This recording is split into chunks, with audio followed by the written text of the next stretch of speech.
నమస్తే, welcome to Telugu రాజ్యం. ప్రస్తుతం మనతో పాటు ఉన్నారు ప్రముఖ పొలిటికల్ అనలిస్ట్ చింతా రాజశేఖర్ గారు ఉన్నారు. నమస్కారం రాజశేఖర్ గారు. ముఖ్యంగా ఏపీ విషయానికి వస్తే, ఏపీలో 4 రాజ్యసభ స్థానాలు ఖాళీ అవుతున్న నేపథ్యంలో జనసేనకు కూడా ఒక రాజ్యసభ స్థానం ఇస్తారని చెప్పేసి కూడా వార్తలు వస్తున్న పరిస్థితి. ఓవరాల్గా మీ దగ్గర ఉన్న సమాచారం ఏంటి? ఒకవేళ జనసేనకి రాజ్యసభ ఇస్తే ఎవరికి ఇస్తారు? ఏంటి ఇక్కడ నా దగ్గర సమాచారం ఏం లేదు, కానీ మీడియాలో వస్తున్న ఊహాగానాల ప్రకారం జనసేనకి ఒక రాజ్యసభ స్థానం కేటాయిస్తున్నట్టు, దానికి లింగమనేని రమేష్ దానికి ఆయన కేటాయిస్తున్నట్టు మనకి ఊహాగానాలు వినపడుతున్నాయి. అందులో నిజం ఎంతనో మనకైతే తెలియదు, కానీ దీని పట్ల కాపు సామాజిక వర్గంలో తీవ్రమైన ఆగ్రహావేశాలు ఉన్నాయి.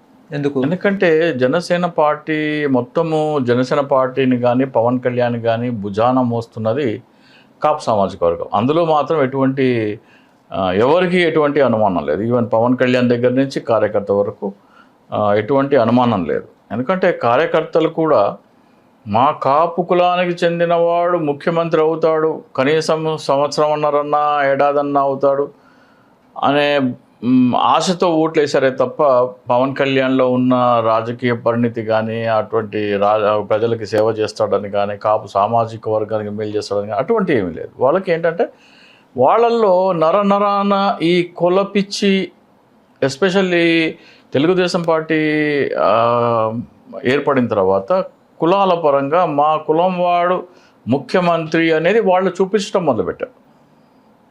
మా సామాజిక వర్గం వాళ్ళు ఈ రాజ్యాన్ని ఏలుతున్నాడు అనే భావన, మేము పెత్తనం చేస్తున్నాము, మాది ఆధిపత్యం అనే భావన కమ్మ సామాజిక వర్గంలో చూపించారు వాళ్ళు.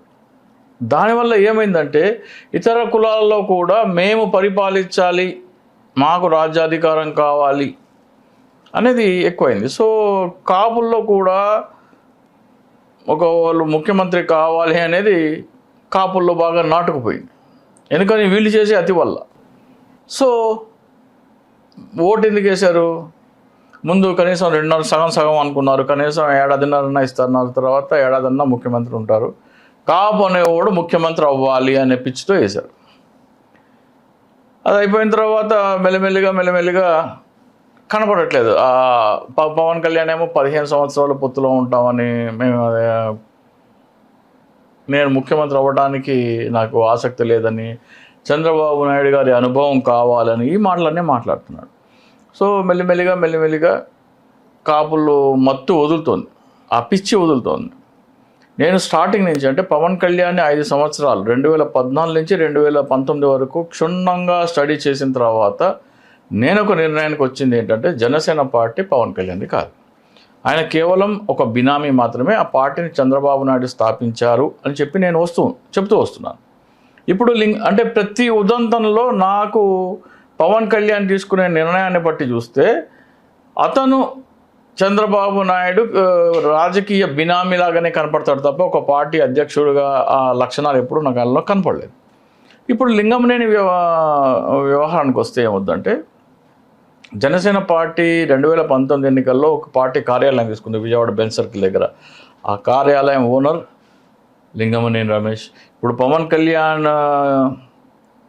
ఇల్లు ఏదో తీసుకున్నట్టున్నారు, ఆ లేఅవుట్ వేసింది లింగమనేని రమేష్.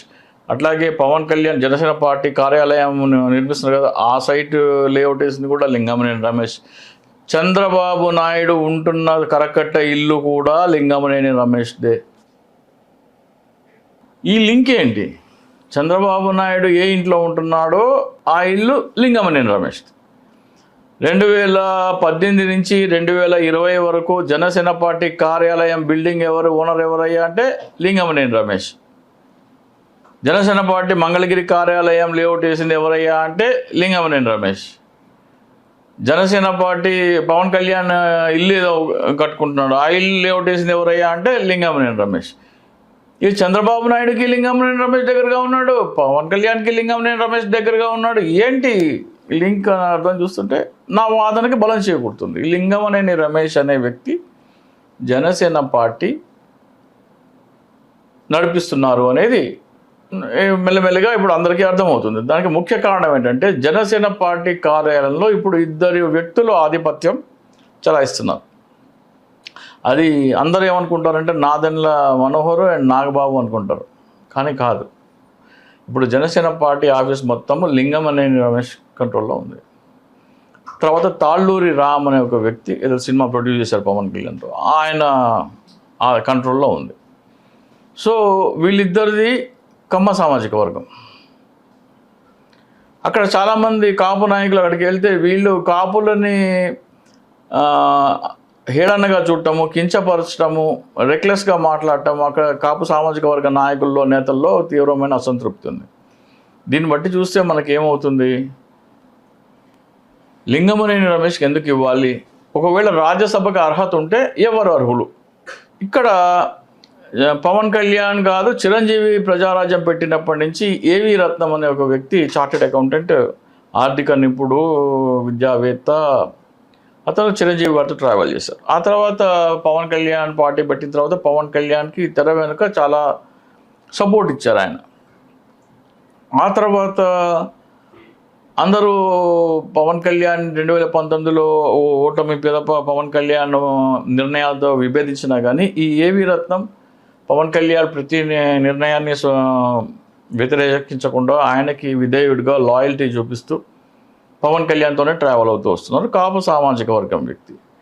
మరి ప్రజారాజ్యం నుంచి మెగా కుటుంబానికి, కొణిదెల కుటుంబానికి అండగా ఉంటూ జనసేన పార్టీ ఏర్పాటు నుంచి పవన్ కళ్యాణ్కి అండదండ తన సహాయ సహకారాలు అందిస్తున్న వ్యక్తిని కాదని లింగమనేని రమేష్కి రాజ్యసభ సభ్యుడు ఎందుకు ఇస్తున్నారు అనే క్వశ్చన్ జనసేన క్యాడర్లో ఉంది ఇప్పుడు. సో ఇక్కడ పవన్ కళ్యాణ్ టేబుల్ మీద 2 ఆప్షన్స్ ఉన్నాయి, లింగమనేని రమేష లేకపోతే ఏవి రత్నమా అని. ఊహాగానాలు చక్కర్లు కొడుతున్నాయి మాత్రం మొత్తం లింగమనేని రమేష్ అని ఉంది. లింగమనేని రమేష్కి రాజ్యసభ సీట్ ఇస్తే కనుక ఒక విషయం మీరు ఫిక్స్ అయిపోండి. ఇంకా నేను ఇప్పటిదాకా కొన్ని వందలాది ఉదాహరణలు ఇచ్చుకుంటూ వచ్చాను. జనసేన పార్టీ పవన్ కళ్యాణ్ది కాదు, అది కేవలం పవన్ కళ్యాణ్ ఒక బినామీగా ఉన్నాడు. ఆ పార్టీ చంద్రబాబు నాయుడు స్థాపించారు. కాపు ఓట్లన్నీ తీసుకుని వెళ్ళి చంద్రబాబు నాయుడుకి బీ టీమ్గా ఉన్న పార్టీకి ఎంచుకునేందుకు ఒక ఏర్పాటు చేసుకున్నారు. పవన్ కళ్యాణ్ కేవలం పొలిటికల్ బినామీ అని చెబుతూ వస్తున్నాను. లింగమనేనికి రాజ్యసభ ఇస్తే నేను చెప్పే వాదన మీద ఇంకా ఆమోద ముద్ర వేసుకోండి కదా, ఇంకా వేరే సెకండరీ థాట్ అక్కర్లేదు, సెకండ్ థాటే అవసరం లేదు. చంద్రబాబు నాయుడుకి పవన్ కళ్యాణ్కి మధ్యలో ఉన్న బినామీ లింక్ ఎవరయ్యా అంటే అది లింగమనేని రమేష్ అని రూఢీ చేసుకోవచ్చు అప్పుడు మనం. సో ఇప్పుడు మన ఊహాగానాలు బట్టి చూస్తే ఎవరికి వస్తున్నారు ఏంటి అని మాకు తెలియదు, కానీ జనసేన క్యాడర్ మాత్రం ఏవి రత్నంకి రాజ్యసభ ఇవ్వాలని వాళ్ళు కోరుకుంటున్నారు. పవన్ కళ్యాణ్ ఏమో బహుశా ఊహాగానాలు నిజమైతే కనుక లింగమనేని రమేష్కి ఇవ్వాలని కోరుకుంటున్నారు. ఇంకా జనసేన క్యాడర్లో ఇంకో ఇది కూడా ఉంది. ఎన్నికల ముందర తన క్యాడర్ని అందరినీ నమ్మించాడు. ఏమని, ఇక పైన ఇప్పుడు మాత్రం కనీసం దయచేసి 21 సీట్లకు ఒప్పుకోండి, ఇక పైన జరగబోయే ప్రతి నామినేటెడ్ పదవులు కానీ స్థానిక సంస్థల ఎన్నికలు కానీ ఏ ఎన్నికలైనా సరే 3వ వంతుకి తగ్గకుండా నేను మన వాటా కింద తీసుకుంటాను, జనసేన వాటాకి 3వ వంతు తగ్గకుండా ఉండేలా నేను చేసుకుంటాను అన్నారు. నామినేటెడ్ పదవుల్లో 3వ వంతు కాదు కదా, 3వ వంతు కూడా రాలేదు. 3వ వంతు అంటే 33%, 33% కాదు కదా, 3% కూడా రాలేదు. అంటే 3వ వంతు కాదు కదా, 3% కూడా రాలేదు. సో ఇక్కడ ఏంటంటే పవన్ కళ్యాణ్ మీద క్యాడర్కి తీవ్రమైన ఆగ్రహం ఉంది. స్థానిక సంస్థల ఎన్నికల్లో 3వ వంతు సీట్లు తీసుకోకపోతే, అంటే ఒక్కొక్క నియోజకవర్గంలో 35 నుంచి 40 స్థానాలు తీసుకోకపోతే మేము వైసీపీ కోసం పనిచేస్తాము, మేము ఇంకా మిమ్మల్ని పవన్ కళ్యాణ్ని నమ్మే పరిస్థితి లేదు అని క్యాడర్ తెగేసి చెప్తున్నారు.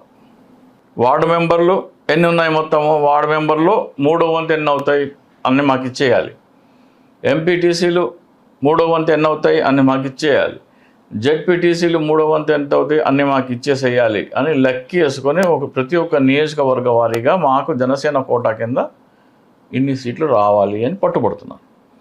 అప్పుడు ఏమవుతుంది, పవన్ కళ్యాణ్ మీద ఒత్తిడి పెరిగి పవన్ కళ్యాణ్ ఈ సీట్లు కేటాయిస్తే ఏమవుతుందంటే జనసేన పార్టీ బలపడుతుంది. జనసేన పార్టీ బలపడితే నారా లోకేష్కి అది డేంజర్. ఎందుకంటే ఇప్పటి వరకు ఓకే, నా జనసేన పార్టీ 3వ వంతు సీట్లు తీసుకొని గెలుపులు సాధిస్తే గణనీయ సంఖ్యలో రాబోయే అసెంబ్లీ ఎన్నికల్లో 3వ వంతు సీట్లు అడుగుతారు. కాబట్టి వాళ్ళు 3%కే 3 నుంచి 5% వరకు మాత్రమే పరిమితం చేయడానికి ప్రయత్నిస్తారు. సో ఇది క్లాష్, క్యాడర్కి పవన్ కళ్యాణ్కి మధ్యలో క్లాష్ వచ్చేస్తుంది. నువ్వు తీసుకుంటావా లేదా, 3వ వంతు నువ్వు తీసుకోకపోతే మేము వైసీపీకి పనిచేస్తాం.